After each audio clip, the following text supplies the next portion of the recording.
નમસ્કાર ટીવી9 સમાચાર સાથે હું છું જિજ્ઞાસા। સમાચાર અમદાવાદથી મળી રહ્યા છે કે જ્યાં આયુષ્યમાન ભારત યોજનાને લઈને સીએમનું મોટું નિવેદન સામે આવ્યું। ગેસ્ટ્રોલોજી સર્જરી માટે અનેક દર્દીઓ આવતા હોય છે તેવું સીએમએ કહ્યું। પીએમ જય યોજનામાં ગેસ્ટ્રોલોજીનો સમાવેશ થાય તેના માટે કામ કરાશે। 100થી વધુ રોબોટિક સર્જરીના માઇલસ્ટોનની ઉજવણી। મુખ્યપ્રધાન ભૂપેન્દ્ર પટેલ પણ કાર્યક્રમમાં ઉપસ્થિત રહ્યા। વાજબી દરે રોબોટિક સર્જરી અને તેના મહત્વ અંગે કાર્યક્રમમાં ચર્ચા।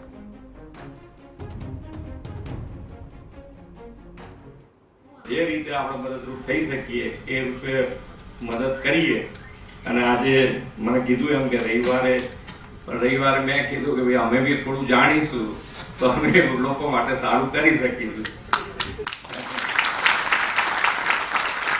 અને ગેસ્ટ્રોલોજી આપણે આયુષ્યમાન કાર્ડમાં નથી, ગેસ્ટ્રોલોજી સર્જરી નથી, એના માટે શું થઈ શકે એનો વિચાર અમે કરીશું।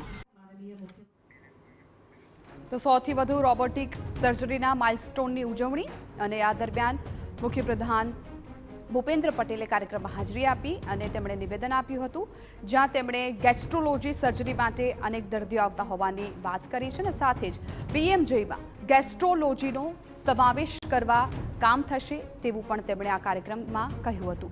100થી વધુ રોબોટિક સર્જરીની ઉજવણીના કાર્યક્રમમાં સીએમની હાજરી હતી। એ દ્રશ્યો પણ આપ જુઓ કે જ્યાં સ્ટેજ પર સીએમની ઉપસ્થિતિ છે, સાથે અન્ય મહાનુભાવો પણ દેખાઈ રહ્યા છે અને આ કાર્યક્રમ અંદર ખાસ તો ગેસ્ટ્રોલોજીને લઈને સીએમ ભૂપેન્દ્ર પટેલે વાત કરી હતી અને તેમણે કહ્યું કે પીએમ જય યોજનામાં ગેસ્ટ્રોલોજીનો સમાવેશ કરવામાં આવે તેવું કામ કરાશે।